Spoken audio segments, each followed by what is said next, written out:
Hello and welcome to Rathod Science Academy. Today in this session, we are going to see yesterday's and as well as today's important topics that appear in our Hindu newspaper. First, I'll let you know important topics of the day, and later on we are going to analyze these articles from prelims, mains and interview point of view, and at last I'll be giving you the prelims practice questions so that you can have an idea like how the questions can be asked in your examination. Please be silent.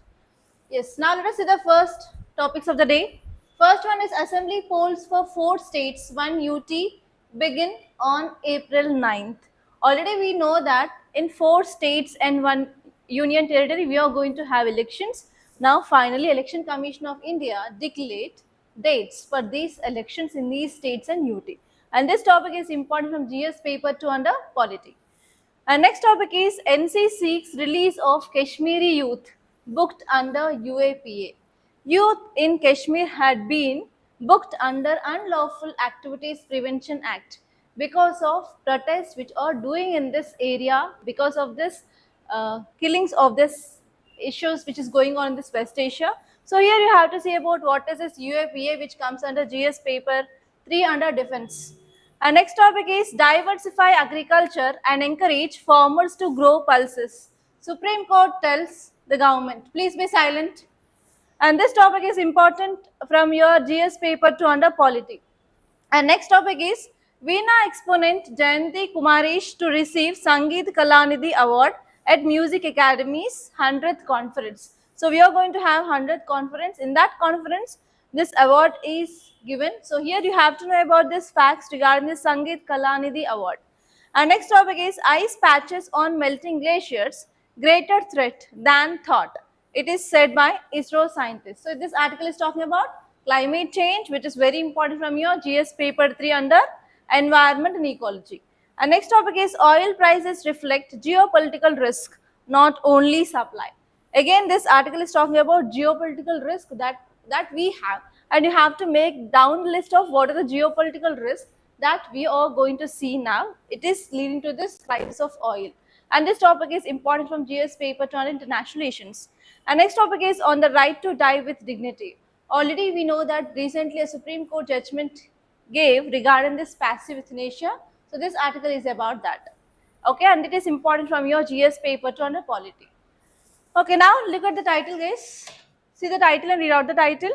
Assembly polls for 4 states, 1 UT begin on April 9th. What is the keyword here? It is talking about the dates of assembly elections. So in which states we are going to have elections now? Assam, next Kerala, Tamil Nadu, Puducherry and West Bengal. So in those areas we are going to have these elections. Okay, now finally dates had been released. So who will declare the dates for these elections? Election Commission of India.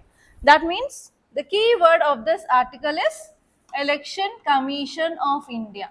So in which subject you will be seeing about this Election Commission of India? Yes, polity. Polity comes under GS paper 2. Okay. Now you have to see about certain areas where UPSC can ask a question. So where UPSC can ask a question regarding Election Commission of India? First one is it can ask about Articles of Election Commission. Why Articles of Election Commission is very important this year? Because SAR is in news, that is Special Intense Division. Because of this, number of people they lost their right to vote, and many petitions had been filed in Supreme Court regarding this loss of right to vote, and Supreme Court asked questions to Election Commission of India regarding this issue, and what Election Commission of India gave the reply? It said that it is Article 324, 325 and Article 326 which is giving us the power to go for cleaning of electoral rolls. And which article talks about adult suffrage? Article 326. On this Article 326 this year you can get a question. And already right to vote. What is this right to vote? Is it a constitutional right or legal right or fundamental right? It is a constitutional right. So already this is a one PYQ, previous question which asked by UPSC, and again this time you may get a question regarding right to vote, because many people they lost this right to vote because of this special intents division. First you have to see about articles related to this Election Commission of India, and next you have to see about composition. So what is the composition of our Election Commission of India? What we have? We have chief election commissioners and we have two election commissioners. So you have to know about this composition, and you have to know about the appointment process. You have to know about removal process. What are those people's functions, role and responsibility. And in our last class we discussed about CEC. Why we discussed about CEC? Chief Election Commissioner. Resolution for removal of CEC is in use, and again you have to see about CEC very clearly this time. This is one of the expected topic. Okay, next you have to see about as a whole what is the role and responsibility of this ECI. Tell me guys, what this Election Commission of India does. What is its roles and functions? First one here is it will declare election dates. Next, other things. What it will do? It will give party symbols. Different political parties have different symbols, right? So that only we can identify that political party while you cast the vote. So first one is giving of political symbols. Next, we discussed about president's rule, I think 1 or 2 months ago. In which state this president rule had been removed recently? Manipur. So at that time we discussed about some facts regarding Election Commission of India. So what is the link or relation between Election Commission of India? Why we discussed there in that area, like president's rule? What is the topic that we discussed there? If you want to extend this president's rule, we need to satisfy two criteria. What is that? First one is national emergency should be imposed in our country or at any part of our country, and second one is Election Commission of India need to give a report that we cannot conduct elections in that area. Then only we can extend this president's rule further. Yes or no? Yes. Now here we have to connect everything. Whatever we are reading in current affairs, we should not read in isolated manner. So we have to go for connection. Interconnection will be there from one day's current affairs to another day's current affairs, so that you have to know everything clearly. Now let us see this article. Here if you see the title, it says that assembly polls for 4 states, 1 UT begin on April 9th. Okay, what are those 4 states? We have Assam, we have Kerala, we have Tamil Nadu, we have West Bengal, and 1 UT is Puducherry. And here what you have to see is total voters. Here if you see the total voters, before special intents division, there are 2.52 crore people in Assam, and after this 2.5 crore. And here also before SIR, current people. Before SIR and current, there is change of number of voters in these states. Is it going to affect anything in that area? The number of voters had been reduced. So because of this, it is having impact on the democracy or not? If this eligible people who are genuine, if they are losing this right to vote, is that right? Because right to vote is a constitutional right in our country. So here we have to think about how this SIR is going to impact democracy in our country. That may be your interview question. In interview you may get in this way, the question will go in this way. Recently SIR is in news. What is this SIR? Because of this SIR, many people lost their right to vote and number of petitions had been increased in courts. So in this context, don't you think, is it going to affect democracy or not? So in this way, you'll be getting analytical questions in your interview. You have to think clearly and you have to get your own perspective. Clear? Okay, now let us see here. Assembly elections will be held in a single phase. In Assam, Puducherry and Kerala on April 9th. On April 9th, we have elections in this Assam, Puducherry and Kerala, and on April 23rd, it is in Tamil Nadu. Okay, and they are going for 2 phases elections for this West Bengal. So this is the thing who announced. Election Commission of India announced. And in prelims point of view, how we can get a question regarding this functions of election commission is consider the following statements regarding election commission of India. Under that, they'll give you 3 to 4 statements, and they may ask you which of the above are the functions of election commission of India, and they'll give you options 1 and 2 only, 2 and 3 only, like that. Or else they may give you only one statement, only two statements, all three statements, none of the above. So like that, you will be getting questions in your election commission of India in your prelims. Okay, so you have to be very thorough with functions. And this election commission of India is one of the repeated theme in your UPSC prelims. So you have to see each and every nook and corner this year who are going to write this 2026 examination. Clear? Now let us see what are the functions of this election commission of India and what are its powers.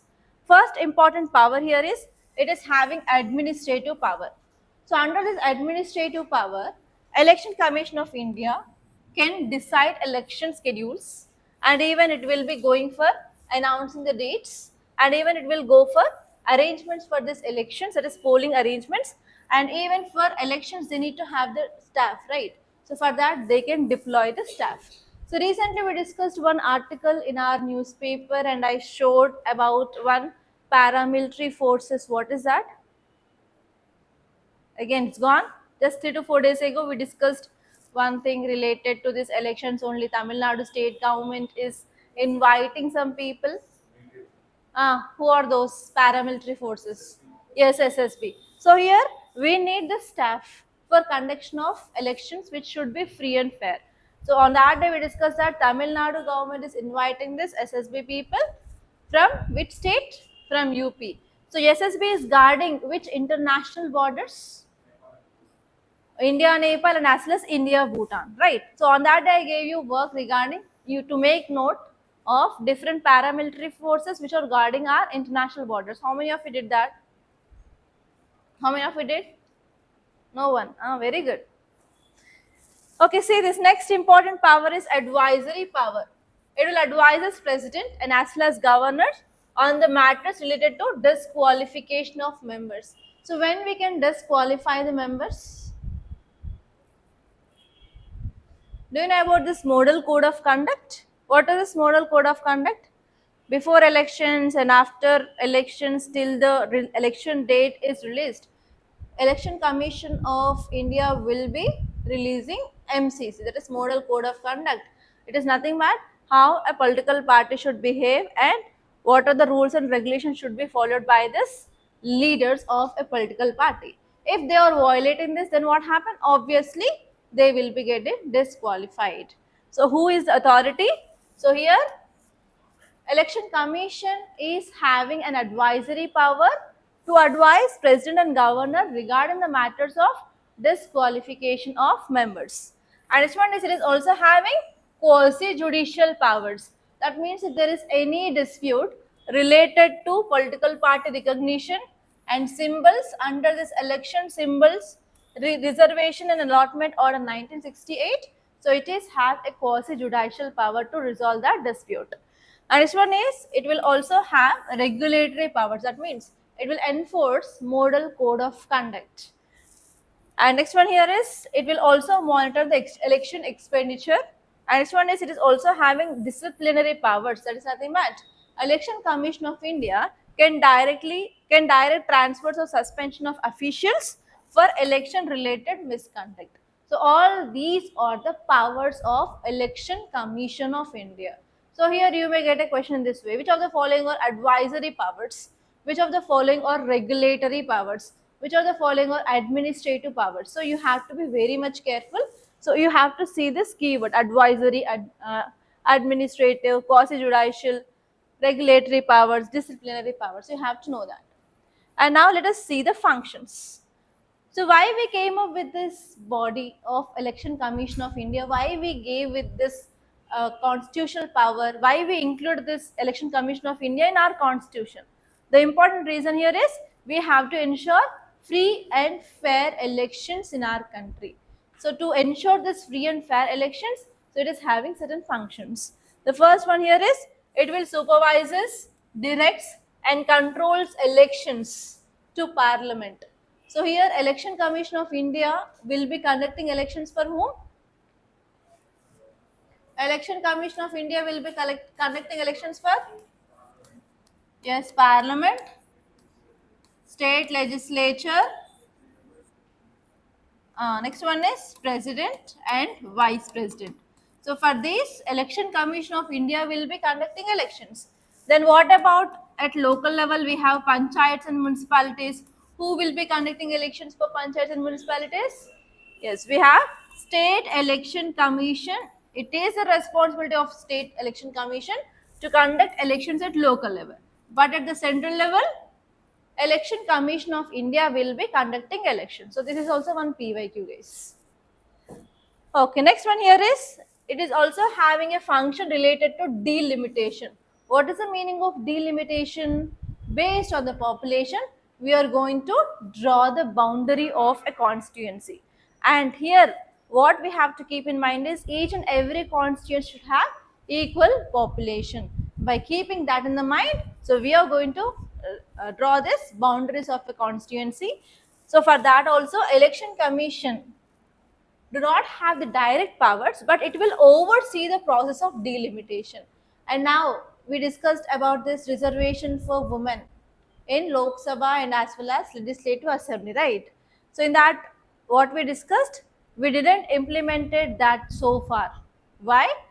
Because government said that after coming up of this census 2026, we are going to draw the boundaries again, that is we are going for delimitation again, and after that only we are going to implement this 106 Constitutional Amendment Act. Did we discuss this or not?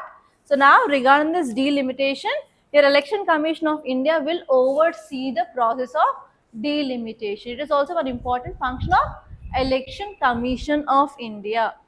And next one here is electoral rolls. Electoral roll is nothing but simply voter list.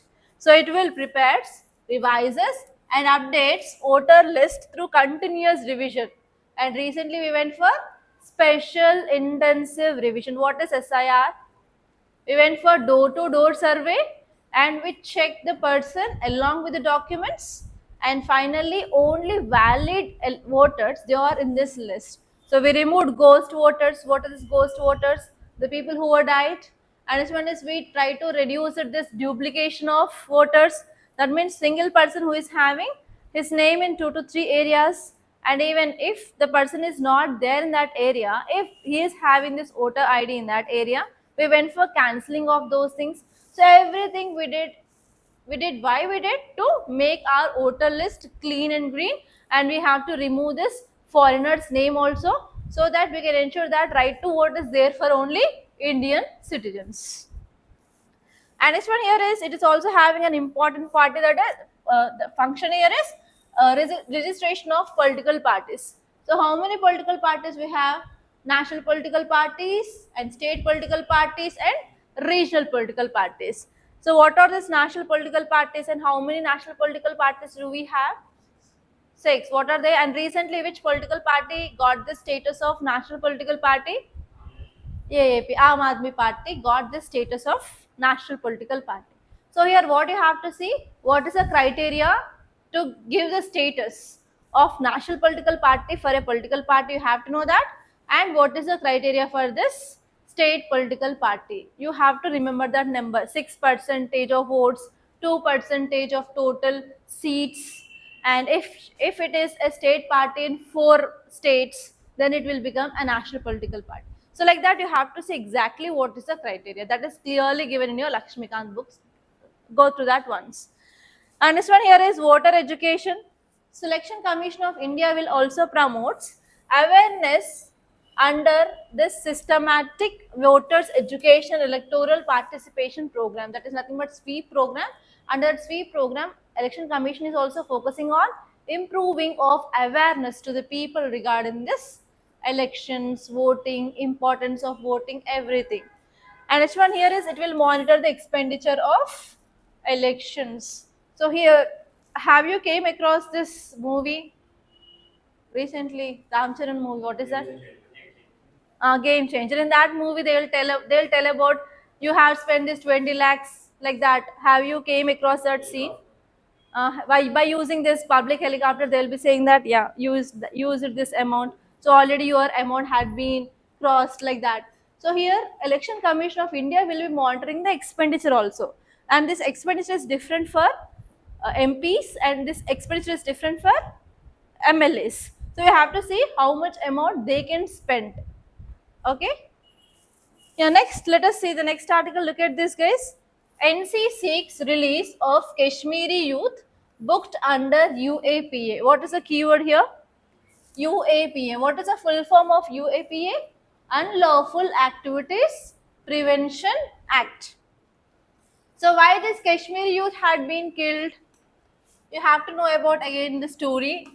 Let's go back to West Asia. So what happened in this West Asia? Now it is a political crisis. What is the major reason? Which countries are involved here? Israel, US, Iran. So Israel and US, they attacked this Iran in last week of February. And what happened? Major leader in Iran died.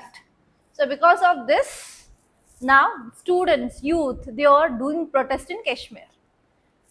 So if these people who are doing protest in our country for something happened in other country, is that right? That will lead to promotion of radicalism in our country, right? So because of this, we used this Unlawful Activities Prevention Act and we arrested this youth who are doing protest against the death of this major leader of Iran.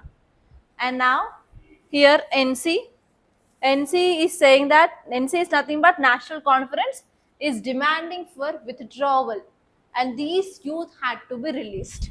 So how you may get question here is they will not ask about who are those youth who are arrested, everything. They may ask question regarding this Unlawful Activities Prevention Act.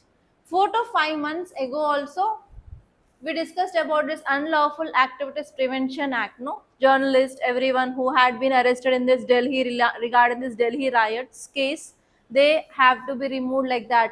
So because of this time in 2026 prelims, you may get a question regarding this Unlawful Activities Prevention Act. So what is the meaning of Unlawful Activities Prevention Act? So we have to prevent certain activities to be done in our country so that we can ensure law and order. If you're not preventing such kind of activities, it will be detrimental to our security and sovereignty of our country. So because of this, we have this act, Unlawful Activities Prevention Act. In which subject we can see this topic of Unlawful Activities Prevention Act? In our GS paper 3 under internal security. To maintain law and order in our country, we have to maintain proper internal security. So to maintain this internal security, we came up with this Unlawful Activities Prevention Act. Now let us see the context. Youth in Kashmir are allegedly participated in rallies protesting against killing of Iran's supreme leader, that is Khamenei. They have been detained and they have been booked under UAPA. So now there are certain demands which are coming from this national conference to remove or to release those people. Okay, now let us see here Unlawful Activities Prevention Act. So this act which is focusing on preventing certain unlawful activities in our country which are threatening sovereignty, integrity and security of our country. And this act which also provides certain procedure to deal with terrorist activities. And this act is also called as anti-terror law. And when we came up with this act in year 1967, very important. And later it had been amended multiple times in our country based on the changing needs. And what is an unlawful activity? Unlawful activities includes any activity that cause disaffection towards India or which harms sovereignty and integrity of India. Those activities are called as unlawful activities. Okay, and it criminalizes even act, speech which is inciting disaffection against government. Okay, that's it, guys. And if you see the punishment, if individuals found guilty, they can be punished with imprisonment up to 7 years.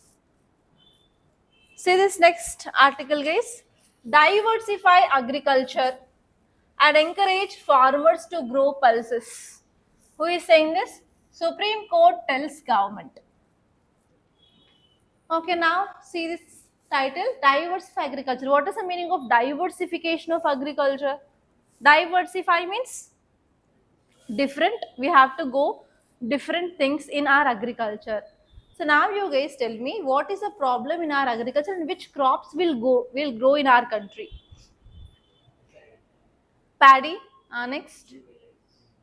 Millets. Are we growing millets to full extent? The problem in our country is we are growing more staple foods. What is a staple food? Which is consumed in the more and which is a part of our every day to day diet is called as staple food. Staple food in South India is rice. In North India it is wheat. In South India it is rice. What is the problem with rice? Growing of rice in India. On this rice, around 6 to 7 times UPSC asked question in your PYQs, guys. So see this rice, very important. Even in 2023 also 2 questions on this rice because of methane emissions. Okay, what is the problem with this rice? It is water intensive. It requires more water. In 2025, the question is which of the following crop is less water intensive or more water intensive? Like that, you already get the question regarding this water intensive like that. So you have to be very much careful, guys. So which are the 2 crops in India which are more water intensive? One is rice, which is another one sugarcane. Sugarcane and rice are like more water intensive crop. That means they need more and more amount of water. So now you guys tell me what are the sources of water in our country? We have rivers. We have perennial rivers in northern part, not in southern part. Next, rainfall is one important source. Most of our agriculture in our country is rain-fed agriculture. Yes, next. In southern part, we have some rivers and we are going for irrigation. Better irrigation is there, especially after this green revolution in our country. And in this irrigation, which kind of irrigation, which are the types of irrigation that do we have? We have bore wells. Next one is we have tank irrigation and we have canal irrigation. On this canal irrigation tube wells also, you got questions from agriculture point of view, from economy, guys. So you have to see in which states we have more canal irrigation, more tube well irrigation, and we have to see what are the problems of this canal irrigation and tube well irrigation. This was the question in 1999, I guess, if I'm not wrong, related to this tube wells and as well as canal irrigation. See your economy related PYQs, there you will get that. Okay, so here this article is saying that rice is more water intensive crop, and because of this MSP, what is MSP? Minimum support price. What is minimum support price is about? And this is also one favorite theme of UPSC, MSP. Before sowing the crop itself, government will be announcing the price of that crop. That is called as minimum support price. And for how many crops MSP is declared by the government? 23. In that 23, how many are cereal crops? How many are oil seed crops? On this UPSC already asked question 2023, which they gave like 5 to 7, I guess. Around 7 they gave. And in that, they asked which of the above crops MSP is provided.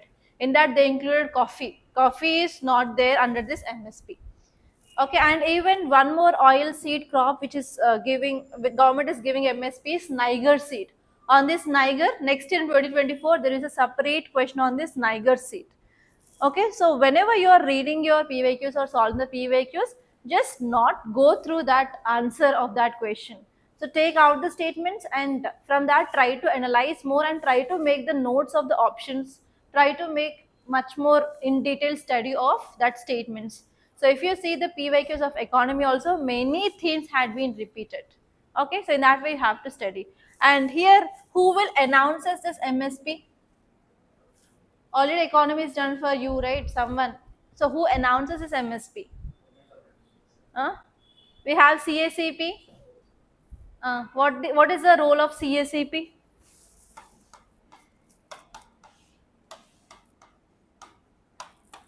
We have 2 bodies, right? CACP and CCA. So CACP will recommends how much MSP can be given by the government in that so and so season.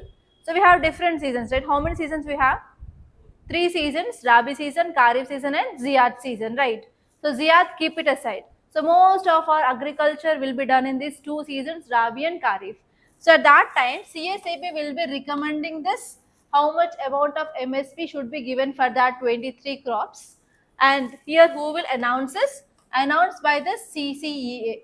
So what is the problem in India is, because of this MSP, we are giving priority for this MSP crops in India. So because of this, here what is happening here, other crops are neglected in our country. So because of this, now Supreme Court said that we have to diversify our agriculture. Whatever the traditional agriculture we are doing, like growing of this kind of rice, wheat or staple crops, or the crops which are getting this MSP, we have to go for diversification. Why diversification is required now? Why Supreme Court is talking about diversification now? What is the reason? First one here is why diversification is required now?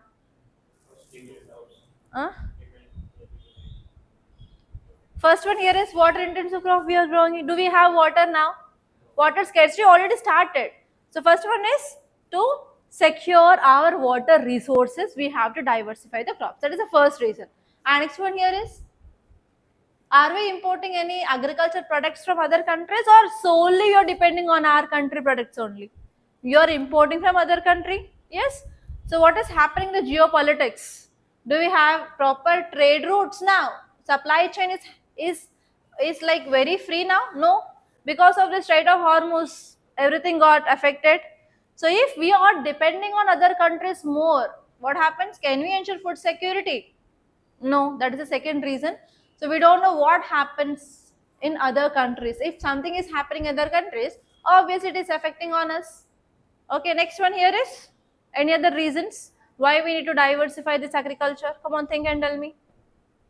One is water, one is this, and one is, next one is?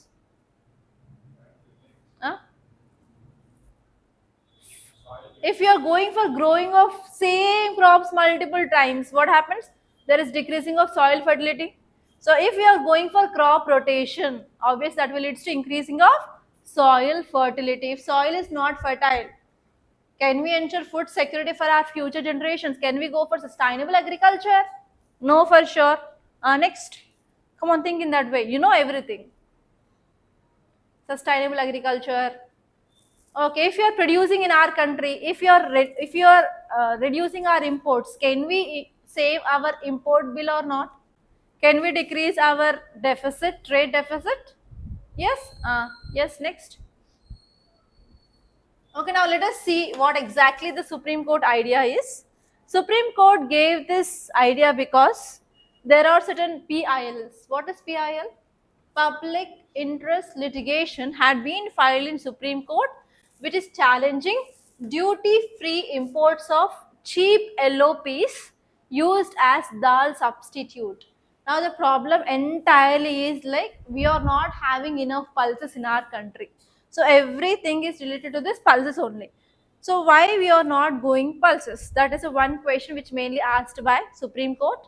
And next one here is, there are certain PILs which had been filed in Supreme Court that we are getting other products from other countries which are replacing our pulses, which are like substitute of our pulses. So because of this, it is affecting our pulses price in our country. So that is the thing. These are the two issues which are highlighted here. So here this article is saying that production of pulses had been fell sharply in our country. Earlier we used to have 273 lakh tons in 2021 to 2022 data, and we reduced it to 242 lakh tons because of disease, because of all those things. So because of this, what happened? We are forcing us to import pulses from other country. Because of this, what is happening here? There is increasing of import bill. And because of this MSP, what we are doing here is, we are going for other crops rather than this growing of this pulses. Because of that, what happened? There is crash of pulses market in our country. And you know, in this Punjab, Haryana and Western region, we introduced this Green Revolution 1960s. At that time onwards, they are focusing on this rice and wheat only, not other things. Okay, so because of this also, now there are certain concerns which are raised, like why we are not going for growing of pulses. Okay, now here why we have to encourage this pulse cultivation here is, first one is pulse require far less water compared to that of this paddy and wheat, so that we can go for saving of water in our country. That is the first reason. And especially there are certain reason, there are certain geographical locations where we have already reduced groundwater availability is there. In that regions, even by this rain-fed agriculture also we can go for pulses. And next one here is pulses or having root nodules. In these root nodules, we have nitrogen fixing bacteria. You know this, right? In environment, I think you might have said about this root nodules, nitrogen fixing bacteria. Examples, anyone? Azobacter, rhizobium bacteria. So if you're going for this growing of this kind of crops, obviously it will be improving soil fertility. The second reason, so that we can go for sustainable crop rotation. And if you are growing more and more pulses, we can decrease our import, so that we can reduce our heavy import bill, so that we can save our foreign reserves in our country. And next one here is pulses is having protein, and this will be very helpful for nutritional security. If there is no pulses means no proteins, especially for this vegetarian diet people. For non-vegetarian diets, we have non-veg, this is the rich source of protein, but for vegetarians, pulses is the protein. If you are not giving this protein properly to children, which disease can happen? Protein deficiency disease, not marasmus. Next, kwashiorkor. Kwashiorkor is a protein deficiency disease. How can we see that baby is having this protein deficiency or not? By seeing that baby itself, we can say that protein deficiency is there not or not. So what are the features? Anthropology guys, I showed you image also. By saying that guy, we can identify that that person is having protein deficiency or not. Fluffed face with a belly. So these are the two things that we can see in the baby, that we can understand that yes, protein deficiency is there. Okay, so for all these reasons, we need to have this diversification of agriculture. That is the idea of Supreme Court. Clear? See this next article guys, Veena exponent Jayanti Kumaresh to receive Sangeeta Kalanidhi Award at Music Academy's 100th conference. Actually from 2022 onwards, there is some diversification that we can see in this UPSC paper. Till before 2022, there was no question regarding awards. But from 2022 onwards, you can see questions related to awards. You can see questions related to games also. They asked about cricket, they asked about hockey. This time for sure you may get question regarding international women's cricket. You may get for sure women's cricket. Okay, see here, what you have to see is, you have to see certain facts regarding Sangeeta Kalanidhi Award. You may get question this way. Consider the following statements regarding Sangeeta Kalanidhi Award, and they will give you 2 to 3 statements, and they may ask you to identify the correct statements. Okay, first one here is Sangeeta Kalanidhi is the highest honor in Carnatic music. How can they change the statement? Instead of Carnatic, which music they can give? How many types of music is there in India? North India, which music? South India, which music? South India is Carnatic music. In North India, Hindustani music. So if I want to change that statement, what I'll do simply, I'll remove Carnatic music and I'll insert Hindustani music. So in this way only paper will be made. Okay. So you have to be very much clear that this Sangeeta Kalanidhi Award is given for Carnatic music. And who will present this? Very important. Madras Music Academy. And this year is 100th conference. So because of this 100th, and this will be very important this year guys. Okay, and if you see the history of this award, Music Academy Madras was founded in year 1928, and this is focusing on promotion, research and preserving of Indian classical music and dance. And under this award. Sangeeta Kalanidhi was title was the first time awarded in year 1942 to T.V. Subbarao. And later on, this award was given at All India Music Conference, and this year we have 100th conference. And what is the process of selection of this awardees? First one here is there will be a committee will be formed, and this committee will be listing out the names of the experts in these fields like music and as well as dance, and they will be collecting their lifetime contributions to this Carnatic music. And later on, once the selection of awardee is done, they will be conducting this annual conference and they will be giving this award. Okay, see this next article, guys, very important article of the day. Read out the title. Ice patches on melting glaciers, greater threat than thought. Who is saying this? ISRO scientist.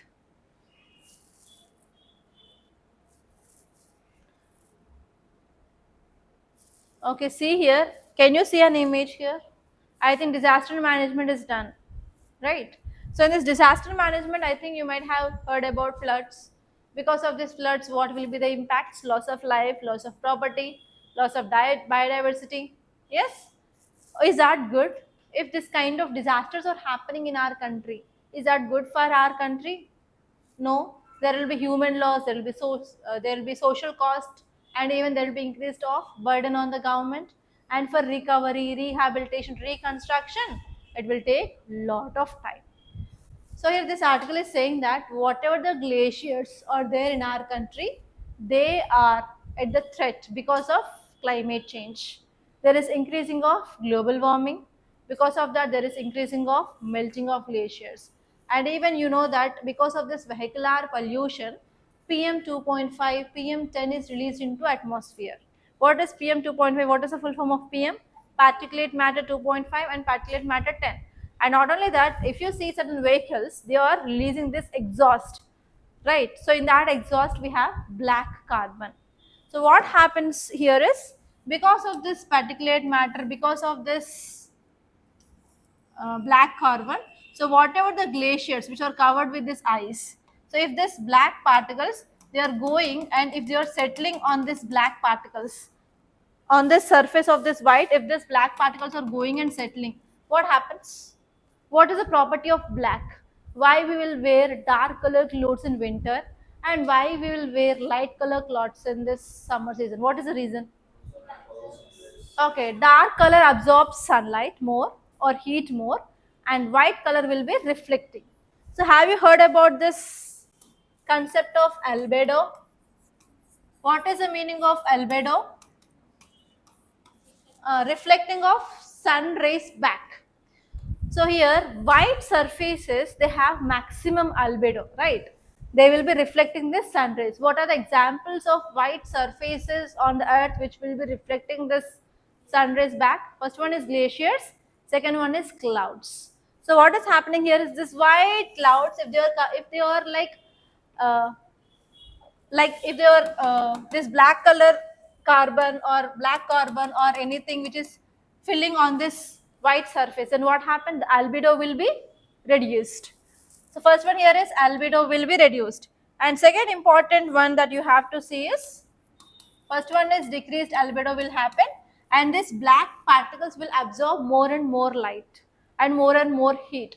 Then what happened? This ice will start becoming, the melting of ice will start, and this ice will be converted into water. Okay, if ice is converting into water, if there are any depressions on these glaciers, this ice water will come and will fill in that depressions, and what they are called as now? Glacial lakes.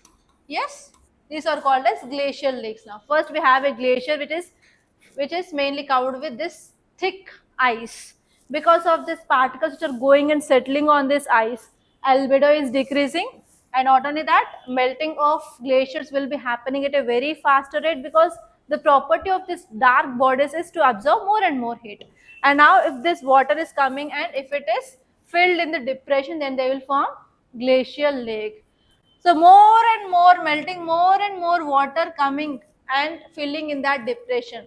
So if that capacity of that lake is overcome, then what happened? Burst of this lake, and what happened? It will cause glacial lake outburst flood, GLOF. So now this report is saying that because of global warming, because of climate change, now there is a risk of increasing of this glacial lakes, and that may cause glacial lake outburst flood. Is that good? Why it is not good? Already we know that Himalayas are unstable because of this plate tectonics. And next one here is we have perennial rivers there, and we constructed major dams. For example, hydroelectricity related dams in that region. If this kind of burst happened, if suddenly water come out from this lake, if that dam had been collapsed, which happened in 2000, in which year? 2023 or 19, I guess. So check once a year. So what happened because of that? That led to the collapse of dam, and that led to the huge casualties in this region. So that is the thing which mainly said in this article. So what we have to do here, we have to try to control this climate change. How can we control this climate change? First one is we have to go for using of renewable energy resources. Next, rather than fossil fuels, we have to go for using of renewable energy resources. Next one is how can we control this climate change? We have to increase carbon sinks, because carbon dioxide is one important source of global warming, right? So what are the carbon sinks we have? Think. Environment is done. Carbon sinks, have you heard this? Which are the examples of carbon sinks? Forest. Next one is oceans. Next. Okay, now what can we do? How can we further decrease this global warming? What are the targets? Have you heard about this INDCs? Intended nationally determined contributions. So again, if you want to achieve that, we have to take certain steps to control this climate change. Okay, so you have to note down the steps of how can we control this climate change. That is this article, guys. See this next article. Oil prices reflect geopolitical crisis, geopolitical risk, not only supply. So what does this title means? Now there is increased oil prices, yes or no? This oil price is not only related to the supply, it is related to geopolitical risk. What does it mean? What does author wants to say here? Now why there is increased oil prices? What do you think? Tell me. Let us modify that. So now there is increased oil prices in the market. What are the reasons now? West Asian crisis, yes. First one is West Asian crisis is one important reason. Why this West Asian crisis? Because they are the major producers of oil. And now because of this drone attacks, missile attack, bomb attacks, whatever it is there, so they decreased their production. Because of that, supply of oil had been decreased in the market, and the crude oil prices had been reached very high. In last class we discussed that for one barrel it is $100. Earlier it used to be 70 to 80 only, but now just one barrel it increased it by $20. That is the one reason. And next one is we have crisis related to this Strait of Hormuz. Strait of Hormuz is one important choke point through which major shipping route of this oil happens, but it had been closed, and even Iran had some sea mines, so it is blasting this tankers which are coming in that route. So because of that also we have this crisis of oil. And next,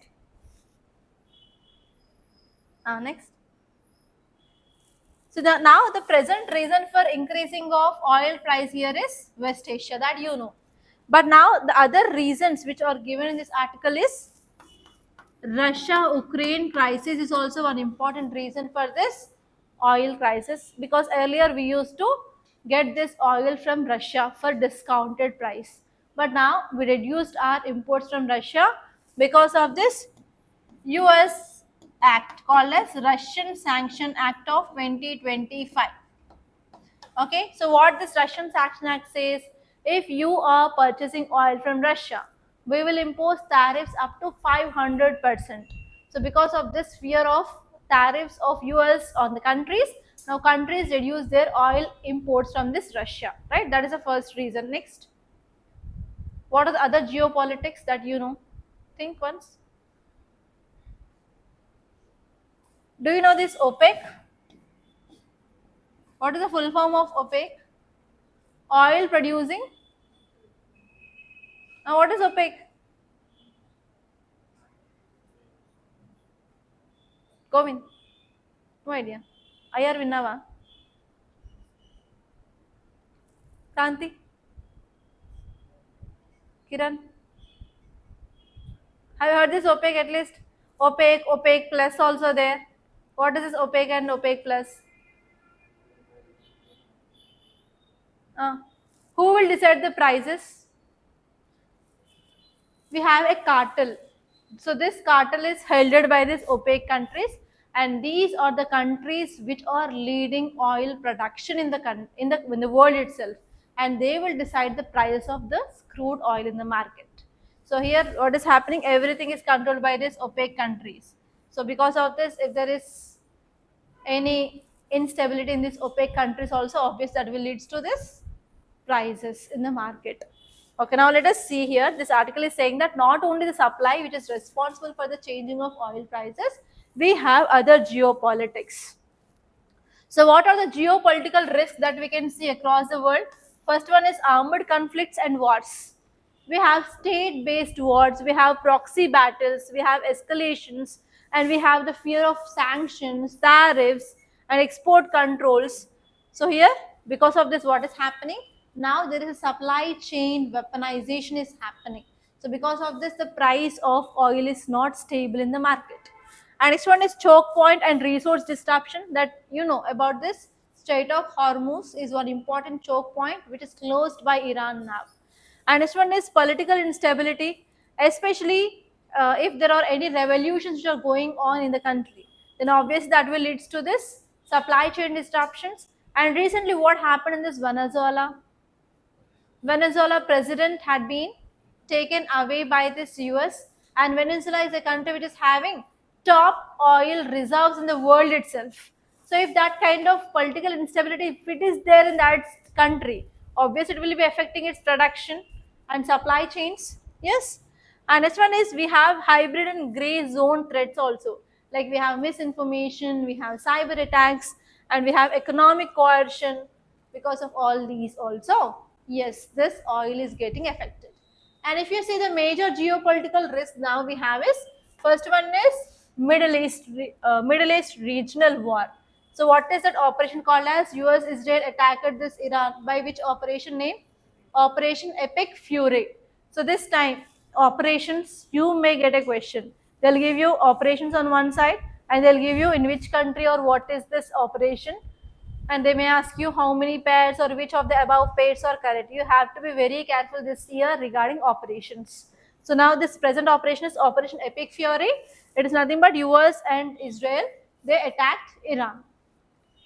And next one here is we have US political revolution. Like Trump is doing certain things to reshape institutions, and he's also weaponizing government. And recently, you know that whatever the tariffs which imposed by this US also set null and void by the Supreme Court of US also. That means he is trying to weaponizing the government so that he can show the hegemony on this world. And next one is ongoing Ukraine-Russia war also, especially that had impact on India. And next one is geo-economic fragmentation. There is increasing of tariffs, export controls, and critical minerals restrictions by this European Union, China, etc.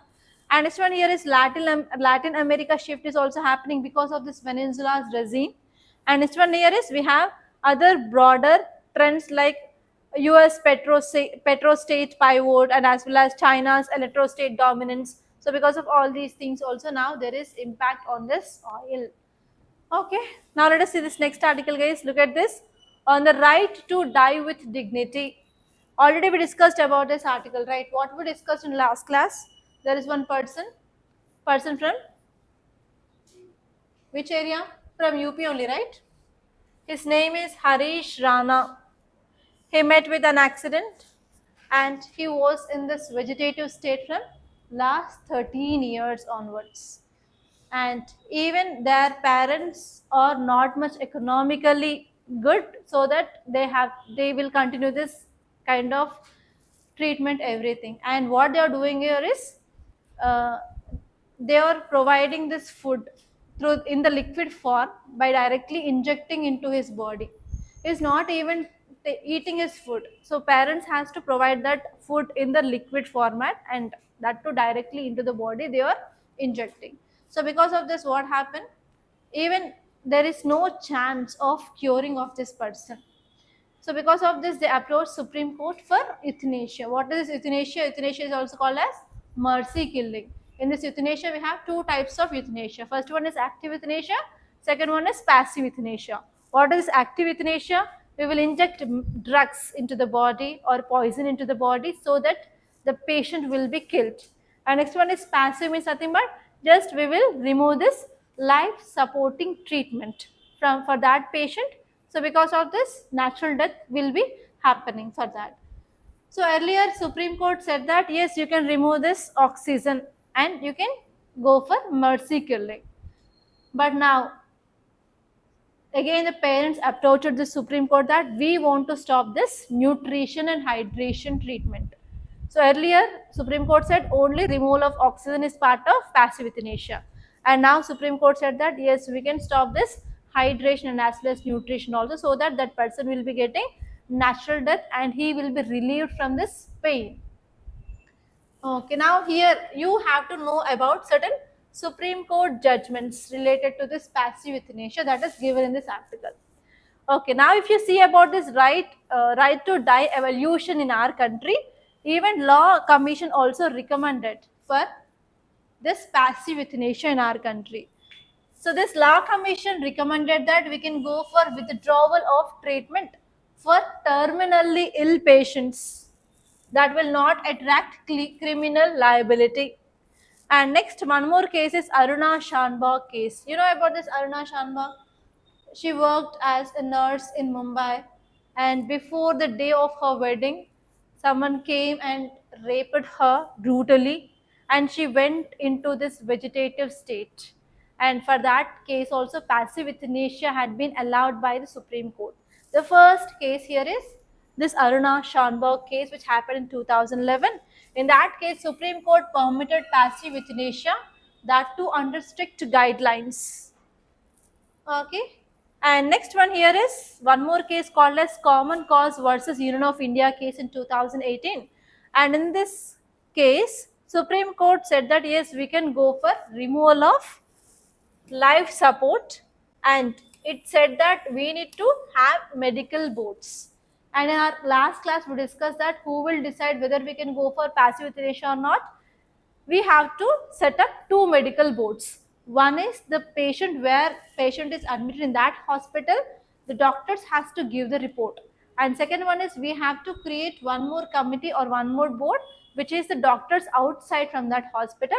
If these two boards, after checking the reports and patient condition, if they say that yes, there is no there will be no there will be no like recovering of health, then only we can go for passive euthanasia. So here in this Common Cause versus Union of India case, Supreme Court said that yes, we can go for withdrawal of support, life support for that patient, and for sure we need to establish the medical boards. And finally, these two medical boards gave this certificate regarding this patient condition. Finally, Supreme Court allowed passive euthanasia of stopping of hydration and food for this patient. So because of this, it is a news case. Okay, now let us see the questions, read out the questions. First one is, consider the following statements under UAPA. First one is, the central government can designate an individual as a terrorist without any prior judicial approval. Next one is, once designated as a terrorist under UAPA, the person's property can be attached even before conviction. And third one, UAPA applies only to the acts committed within the territory of India. So actually under this UAPA, now government can declare that any person or designate any person as a terrorist, or even that organization as terrorist organization. Okay, this first statement is right because central government has the power under UAPA to designate any person as a terrorist or terrorist organization. And if one person had been identified, if that organization had been identified as a terrorist organization, now what is the role of the government? It will confiscate the property. That means it will take away the property and it will be stopping the transactions, because transactions only fuel this kind of terror activities. Now government can confiscate the properties and stop this transactions and freeze the accounts. And this UAPA applies only to the acts committed within the territory of India. No, if that person who is belonging to India, if he is doing any terror activities outside of our country also, that person will be convicted and punished under UAPA. So this only is not the right one. Okay, so correct answer will be 1 and 2 only. See this next question. With reference to the right to die with dignity, consider the following statements. First one is passive euthanasia was first legally permitted by Supreme Court in Aruna Schonbock case 2011. Next one, the 2018 Common Cause judgment made living wills legally enforceable in India. And third one is active euthanasia is now permitted in India following 2026 Harish Rana judgment. Which of the following which of the statements given above are incorrect or not correct? Tell me the answer. Option D. Next. In our earlier class, I said about living will know. If they want to die with this passive euthanasia, before dying, if they are having any living will, yes, that can be accepted. That we discussed in the last class itself. So here in this Harish Rana judgment, which euthanasia had been allowed? Passive only, not active. So active euthanasia is not legally accepted in our country. And first one is right, Aruna Schonbock case only is the first time the passive euthanasia allowed. And next one here is living will also the part of this euthanasia. Next one here is, this statement is wrong. So answer here is B3 only. Yeah, online students, these are the important articles that appeared in our today's in the newspaper. By this I'm concluding. If you like this class, please hit the like button and please do share this class to your friends. And if you have not yet been subscribed to Rathod's IAS Academy, please do subscribe this channel. And if you want to start your UPSC preparation, you can join our GS Prelims Cum Mains Foundation course, which is going to be started in this week, guys. And we are providing both on online and offline. And if you have any queries, please do contact us on this number 8074 765513. Thank you so much, guys, for watching.